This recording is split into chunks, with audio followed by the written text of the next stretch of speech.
दोस्तों नमस्कार। दोस्तों, भारत की संसद में यानी लोकसभा में 122 सांसद ऐसे हैं जिन्होंने अपने प्रोफेशन के आगे एग्रीकल्चरिस्ट लिख रखा है, यानी वह खेती करते हैं। राज्यसभा के भीतर में 229 में से 50 सांसद ऐसे हैं जिन्होंने अपने धंधे के आगे एग्रीकल्चर लिख रखा है, कृषि लिख रखा है, खेती लिख रखा है। तो देश की संसद के भीतर भी तकरीबन 200 सांसदों की तादाद अगर खेती से जुड़ी हुई है और इस देश के भीतर में किसान आंदोलन कर रहा है, और सबसे बड़ा सवाल इस देश के भीतर में यही हो चला है कि क्या वाकई सरकार मान जाएगी, और अगर सरकार नहीं मानेगी तो क्या वाकई किसान खाली हाथ लौट जाएगा, और अगर किसान खाली हाथ नहीं लौटेगा तो यह सब कुछ कितने दिनों तक चलेगा।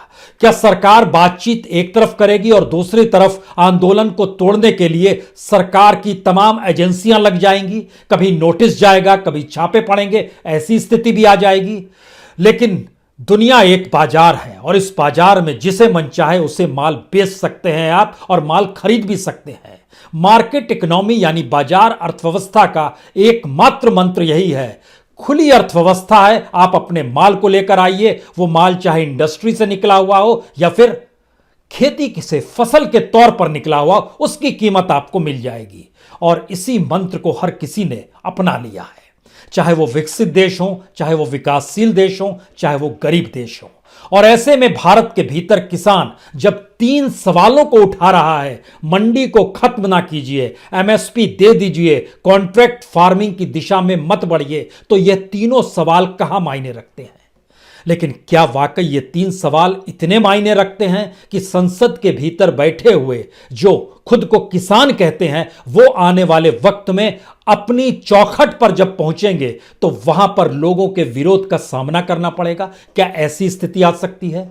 क्या इस देश के भीतर में वाकई सारा किसान एकजुट हो सकता है, या फिर नोटिस और छापों के जरिए इस किसान आंदोलन को तोड़ दिया जाएगा? और इसके समानांतर की स्थिति यह है, अगर मार्केट इकोनॉमी का अनूठे सच को समझना है तो फिर यकीन जानिए, चाहे वो कॉरपोरेट हो, चाहे पूंजीपति हो, उसकी नजर खेती की जमीन पर है। वो अमेरिका में बैठा हुआ कॉरपोरेट हो या भारत में बैठा हुआ कॉरपोरेट हो, नजर खेती की जमीन पर ही होगी। आज इस बात को भी समझें, उससे पहले जरा समझने की कोशिश कीजिए।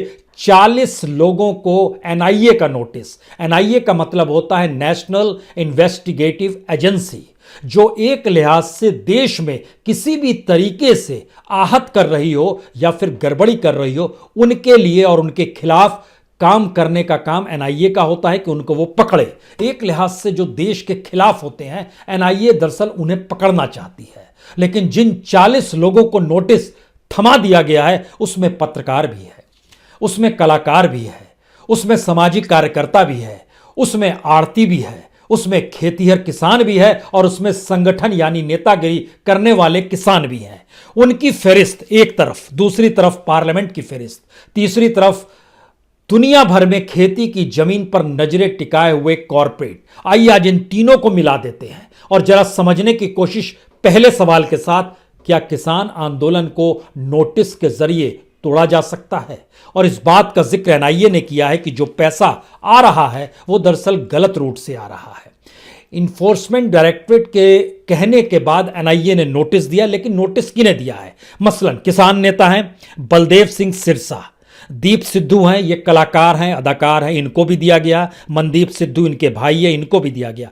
3 जर्नलिस्ट हैं, बलतेज पन्नू जो कि पटियाला के पत्रकार हैं, जसबीर सिंह जो कि मुक्तसर साहिब के पत्रकार हैं, तेजिंदर सिंह जो कि अकाल चैनल के पत्रकार हैं, तीनों को नोटिस दिया गया।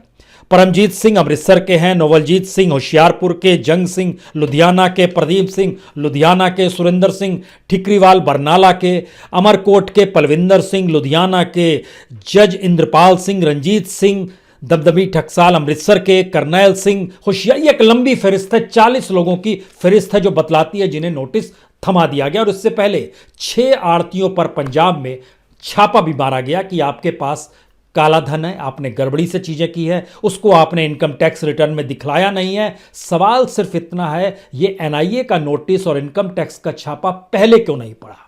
क्योंकि पंजाब के भीतर नजर डालने पर जो नजर आता है कि एनआईए ने इससे पहले जिनको भी नोटिस दिया है उनकी संख्या सिर्फ 7 है, 7 लोगों को, लेकिन उनके ताल्लुकात कहीं ना कहीं हिंसक गतिविधियों से जुड़े हुए थे। यह पहली बार है कि हिंसक गतिविधियों से जुड़ना तो दूर, लेकिन इनको नोटिस दिया गया, क्योंकि जिन नामों को हमने पढ़ा है ये सभी किसान आंदोलन से जुड़े हुए हैं। यह पहला सवाल है। इसका मतलब है कि आंदोलन को तोड़ने की दिशा में सरकार बढ़ चुकी है।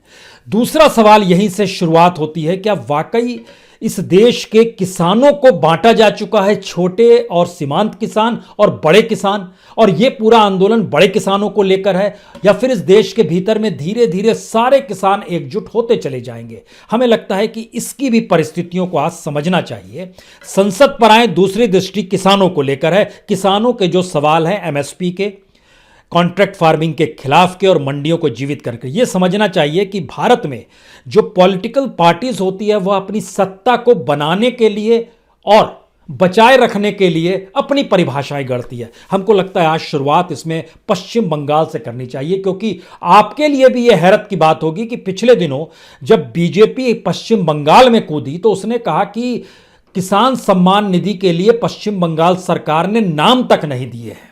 नाम नहीं दिया, यह फैक्ट है। लेकिन दूसरा सच यह है, इसके साथ जब बीजेपी के नेता इस बात को जोड़ते चले जा रहे थे कि देखिए स्थितियां कितनी विकट है किसानों की, जो पश्चिम बंगाल के, हम आएंगे तो बहुत शानदार तरीके से काम करेंगे, तो आपको यहां पे सरकार के ही आंकड़ों से हम बतलाते हैं कि इस देश के भीतर में तमाम राज्यों में सबसे ज्यादा अनाज जहां पर होता है, जो फूड प्रोडक्शन है, उसमें तमाम चीज ले आइए, उसमें सब्जी भी ले आइए, फल भी ले आइए, और गेहूं, चावल, बाजरा, दाल भी ले आइए।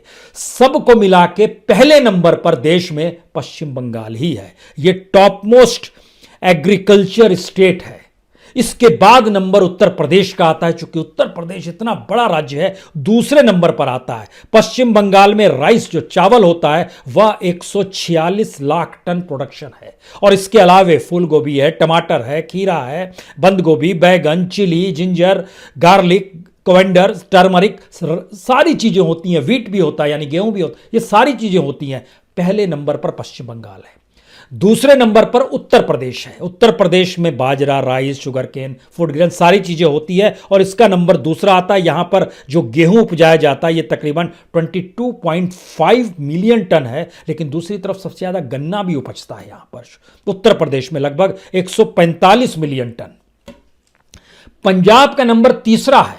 पंजाब में किसानों की संख्या और जमीन की संख्या के लिहाज से पंजाब बहुत पीछे आता है। जब आप इस देश के सेंसस को देखेंगे, जहां जमीन और किसान को देखेंगे, तो पंजाब का नंबर 10, पहले 10 में भी नहीं आएगा। लेकिन फसल उपजाने को लेकर पंजाब का नंबर तीसरा है। पहले पे बंगाल, दूसरे पे यूपी, तीसरे पे पंजाब, चौथे पे गुजरात आता है। पहले 3 राज्यों में हम कह सकते हैं कि बीजेपी की सत्ता पश्चिम बंगाल में तो कभी रही नहीं। उत्तर प्रदेश में आती जाती रही है, लेकिन बहुत दिन बाद पहली बार आई है। इससे पहले समाजवादी पार्टी और बीएसपी की सरकार हुआ करती थी, तो यूपी भी बीजेपी के जरिए नहीं जाना सकता है। पंजाब में भी बीजेपी की पकड़ नहीं रही है, वहां अकालियों की पकड़ जरूर थी, जो कि अब बीजेपी से ही अलग हो गए हैं। चौथे नंबर पर गुजरात है, जो सही मायने में बीजेपी शासित राज्य है उसका, यानी इस देश के भीतर में वो 4th स्टेट के तौर पर है। 5वें नंबर पे हरियाणा है, 6ठे पे मध्य प्रदेश है, 7वें पर असम है, 8वें पर आंध्र प्रदेश है, 9वें पर कर्नाटक है, 10वें पर छत्तीसगढ़ है। इसका एक मतलब तो साफ है कि सत्ता अगर बीजेपी के पास है राज्यों में, जिन राज्यों में, तो वो नंबर 1 नहीं हो पाया। यानी खेती को लेकर इनका अनुभव बहुत कमजोर है। पहली बात यह आ गई। दूसरी स्थिति यह है कि इस देश के भीतर में सबसे ज्यादा किसानों की संख्या उत्तर प्रदेश में है, फिर बिहार में है, फिर महाराष्ट्र में है, फिर मध्य प्रदेश में है, जो 1 करोड़, यही 5 राज्य आते हैं। मध्य प्रदेश में 1 करोड़ किसान है, महाराष्ट्र में 1 करोड़ 52 लाख किसान है, बिहार में 1 करोड़ 64 लाख किसान है, उत्तर प्रदेश में 2 करोड़ 38 लाख किसान है। लेकिन इसका एक दूसरा सच देखिए, जो किसान सम्मान निधि से जोड़ा गया, यह कहकर जोड़ा गया कि हम किसानों के हितकारी हैं, किसानों के साथ खड़े। उत्तर प्रदेश में लगभग 38 लाख किसान किसान सम्मान निधि से बाहर हैं।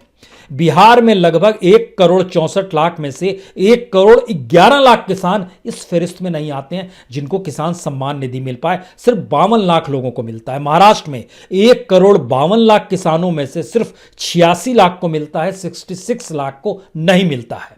मध्य प्रदेश में 1 करोड़ में से 55 लाख को मिलता है, 45 लाख को नहीं मिलता है। यही स्थिति कमोवेश हर राज्यभर है। कर्नाटक में 80 लाख है, आंध्र प्रदेश में 85 लाख है, तमिलनाडु में 79 लाख है, पंजाब में लगभग 50 लाख प्लस किसान है, हरियाणा में लगभग 40 लाख प्लस किसान है।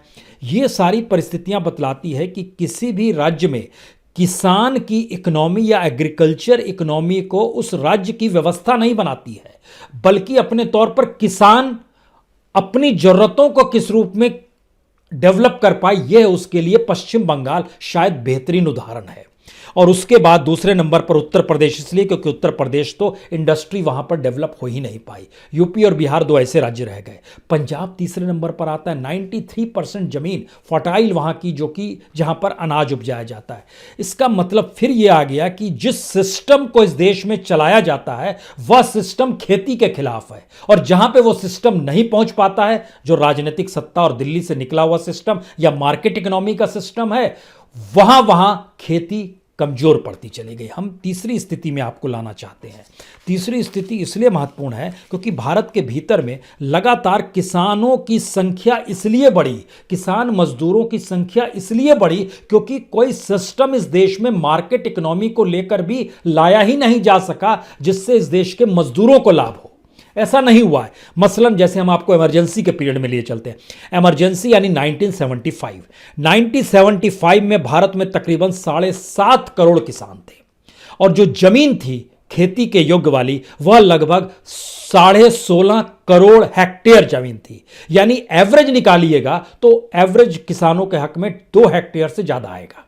1975 2015 में जो आखिरी सेंसस आया, एग्रीकल्चर सेंसस, उसने बताया भारत में किसानों की तादाद लगभग 14.5 करोड़ हो गई, और जमीन जो थी वह घटकर 15 करोड़ हेक्टेयर से नीचे आ गई। यानी एवरेज निकालिएगा तो लगभग 1 हेक्टेयर सारे किसानों का एवरेज। इसमें छोटे सीमांत अलग करने के जिक्र है। छोटे सीमांत किसान भारत में लगभग 12.5 करोड़ है। सिर्फ 2 से 2.5 करोड़ के बीच में बड़े किसान हैं।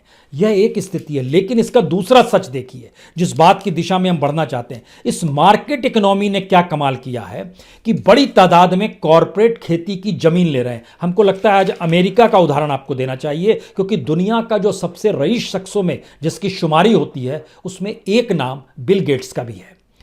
तकरीबन $100 बिलियन से ज्यादा की संपत्ति है। लेकिन अमेरिका में सबसे ज्यादा फार्मलैंड यानी खेती की जमीन के मालिक भी वही हैं। 2,42,000 एकड़ की जमीन उनके पास है, जो पिछले दिनों एक फ्लोरिडा और वाशिंगटन की लैंड रिपोर्ट आई, उसने बतलाया कि इनकी 18 राज्यों में जमीन है।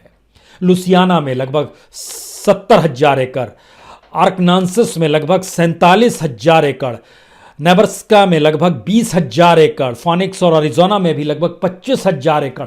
18 राज्यों में इनकी जमीन है। सवाल है इनको क्या जरूरत है खेती की जमीन की, ये आप सवाल कर सकते हैं।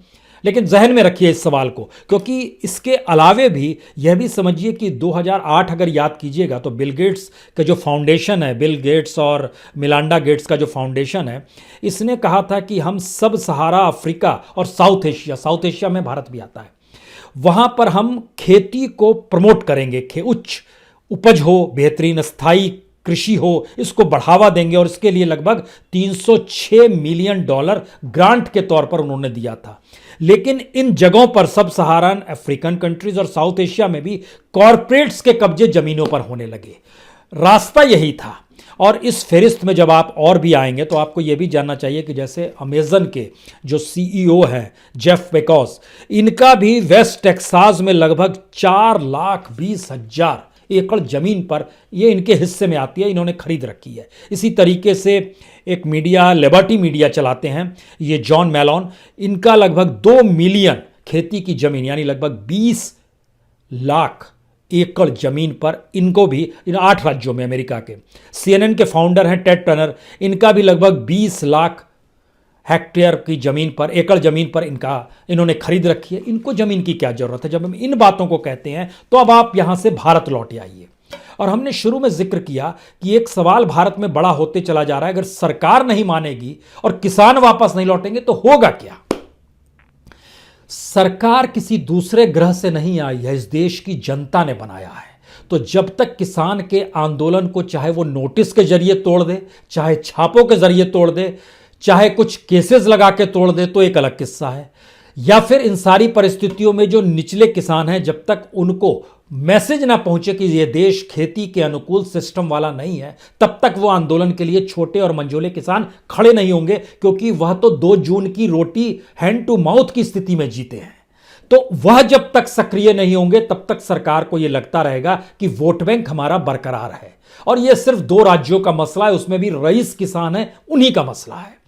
सरकार यह सोच सकती है, इससे कतई इनकार नहीं है, और इस देश के भीतर की असमानता भी बतलाती है कि सरकार को यह सोचने का पूरा हक है। लेकिन लौट चलिए संसद के भीतर में, क्योंकि सवाल है कि यह देश सिर्फ एक नाम पर चुनाव तो नहीं लड़ेगा। बीजेपी के भीतर भी जो सांसद होंगे उनको अपनी कॉन्स्टिट्यूंसी में अपने वोटर से वोट तो चाहिए ही होगा। तो बीजेपी के भीतर होंगे, कांग्रेस के भीतर होंगे, आईडीएमके के भीतर होंगे, बीजेडी के हर के भीतर होंगे, समाजवादी पार्टी के सांसद होंगे जो खेतीहर परिस्थितियों से निकल कर आए होंगे। एक स्थिति होती है कि किसान हमारा वोटर है, एक होता है कि हम ही किसान हैं। महात्मा गांधी ने खुद को हमेशा किसान माना, सरदार पटेल ने खुद को हमेशा किसान माना, राजेंद्र प्रसाद देश के पहले राष्ट्रपति, इन्होंने भी खुद को हमेशा किसान माना। और जहां जहां प्रोफेशन लिखना पड़ता था वहां वहां इन्होंने अपने आप को किसान के तौर पर ही दर्ज कराया। अब देखिए, जैसे हम राज्यसभा की बताते हैं, राज्यसभा का जिक्र इसलिए जरूरी क्योंकि राज्यसभा में एक तो 229 में से 50 सांसद ऐसे हैं जो कि खेती से जुड़े हुए हैं। इसमें जैसे बीजेपी के देखिए, छत्तीसगढ़ से आते हैं नेताम साहब, राम विचार नेताम, इन्होंने प्रोफेशन के आगे क्या लिख रखा है? खेती। किरोड़ी मल मीना साहब हैं जो कि राजस्थान से आते हैं, यह भी बीजेपी के, इन्होंने भी लिख रखा है खेती। इन्हीं का नहीं, जैसे समाजवादी पार्टी है, चंद्रपाल सिंह यादव उत्तर प्रदेश से आते हैं, कहते हैं हमारा धंधा खेती। रेवती रमन साहब भी थे, वह भी कहते हैं खेती हमारा धंधा है। रवि प्रकाश वर्मा, यह भी उत्तर प्रदेश से आते हैं, समाजवादी पार्टी के, यह भी कहते हैं खेती हमारा काम है। शक्ति सिंह गोहिल, ये बीजेपी कांग्रेस के हैं, ये गुजरात से आते हैं, इन्होंने भी अपने धंधे के आगे खेती लिख रखा है। प्रताप सिंह बाजवा कांग्रेस के हैं, पंजाब से आते हैं, इन्होंने भी अपने धंधे के आगे खेती लिख रखा है। याद कीजिए गौड़ा साहब, देवेगौड़ा साहब जो कि कर्नाटक से आते हैं, और इन्होंने भी अपने धंधे के आगे, जो पूर्व प्रधानमंत्री हैं, आज भी इनके धंधे के आगे जो एफिडेविट फाइल किया उसमें खेती ही लिख रखा है। या एआईडीएमके के लिए आइए, तंबई दुरई साहब, ये भी खेती लिखते हैं। ये सभी करोड़पति हैं, इनकी जो फेरिस्त हम बता रहे हैं आपको, सभी करोड़पति हैं, सबके पास खूब पैसा है। दूसरी अगर रीजनल पार्टीज में जाइएगा तो बीजेटी, प्रसन्ना आचार्य जो हैं, इन्होंने भी खुद को खेती के साथ ही जुड़ा हुआ है। तो ये एक लंबी फेरिस्त है। इसका मतलब है कि संसद के भीतर भी बैठे हुए बड़ी तादाद, और लोकसभा में 122 सांसद हैं, बीजेपी के 63 सांसदों ने अपने धंधे के आगे खेती लिख रखा है कि हमारा पेशा जो है, पेशा शब्द सही है मेरे ख्याल से, धंधा शब्द शायद उस बाजार की देन है जिस मार्केट इकोनॉमी में खेती का कोई मूल्य नहीं। खेती की जमीन का मूल्य जरूर है, क्योंकि भारत, और यह समझना होगा कि जब आप पूरे अंतर्राष्ट्रीय बाजार को देखेंगे, जिस मार्केट इकोनॉमी को मौजूदा मोदी सत्ता अपनाना चाहती है, उसका नियम बड़ा साफ है।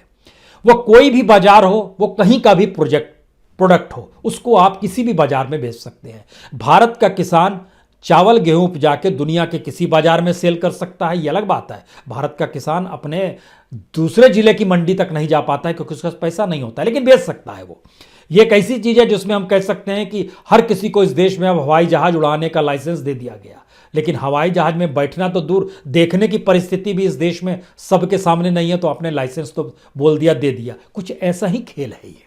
और इस खेल के भीतर में जब आप और इंटरनली जाते हैं, तब आपको समझना होगा कि क्या वाकई यह एक ऐसी परिस्थिति इस देश के भीतर में धीरे धीरे बनेगी जहां पर इस देश के छोटे किसान, मंझोले किसान, सीमांत किसान जो शरीक होते चले जाएंगे, क्योंकि इनकी संख्या और इनके पास जो जमीन है, संख्या इनकी बहुत है।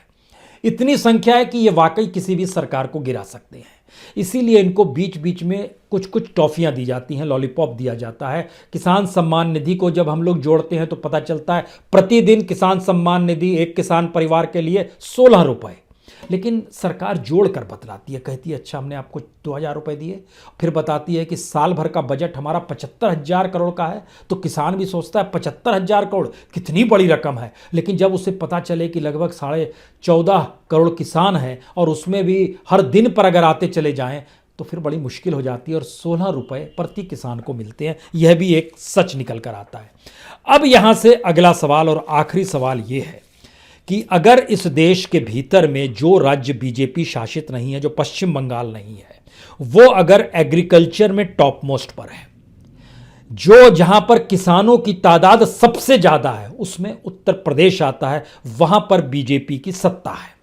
लेकिन वहां पर प्रति किसान आय जो है वह इस देश के भीतर में पहले 20 स्टेट्स में नहीं आती है, वह 20 राज्यों के नीचे में आता है।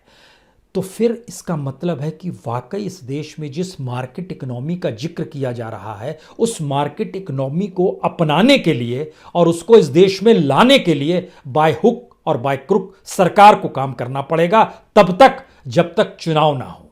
चुनाव होने समय वो हो सकता है पिघल जाए, मचल जाए, कह दे गलती हो गई, ये कह सकती है। लेकिन इस परिस्थिति तक में यह नोटिस देने का सिलसिला, जो 40 लोगों को नोटिस दिया गया है, जिसमें पत्रकार और कलाकार जो हमने जिक्र कर रहे हैं वह भी शामिल हैं, जिनके यहाँ छापे मारे गए, पहले क्यों नहीं मारे गए? पहले क्या करप्शन की जानकारी नहीं थी? यह भी एक सवाल है। और आखिरी सवाल यह है, क्या इस दौर में जो देश की इकोनॉमी है, अगर वह सिकुड़ती चली जा रही है, जिसकी और इंगित दुनिया के तमाम बड़े फाइनेंशियल इंस्टीट्यूशंस कर रहे हैं, बैंक्स कर रहे हैं और अब आईएमएफ भी कर रहा है कि हमारी इकोनॉमी अगर सिकुड़ती चली जा रही है, तो इस सरकार की क्या वाकई मजबूरी है कि दुनिया के बाजार से पैसा लेकर आए और उस पैसे के एवज में इस देश को उनकी हथेली में गिरवी रख दे? यकीन जानिए स्थिति इसी दिशा की है। और भारत का किसान या भारत का इंडस्ट्रियलिस्ट अगर ये सोचकर बैठा है अब तो बाजार खुल गया, तो बाजार सिर्फ उनके लिए खुलता है जिनके पास पूंजी ज्यादा हो। लेकिन नए दौर में इसको नए तरीके से परिभाषित किया गया, जिनके पास पूंजी ज्यादा हो उनके लिए भी बाजार नहीं खुलेगा, जो सरकार के करीबी होंगे और नजदीक होंगे, बाजार उन्हीं के लिए खुलेगा। तो यह है मार्केट इकोनॉमी का सच। और इस मार्केट इकोनॉमी को लाने के लिए अब एड़ी चोटी का जोर सरकार लगा चुकी है। बातचीत भी करेंगे, छापे भी मारेंगे, संवाद भी बनाएंगे, नोटिस भी देंगे।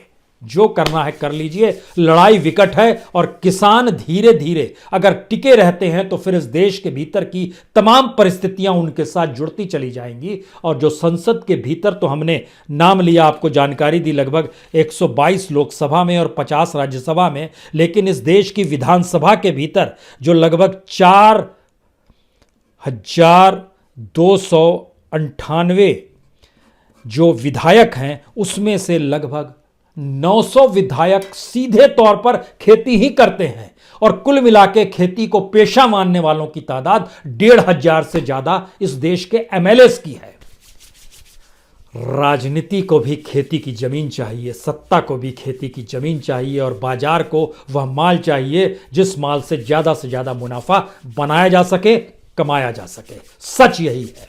बहुत बहुत शुक्रिया, बहुत बहुत शुक्रिया।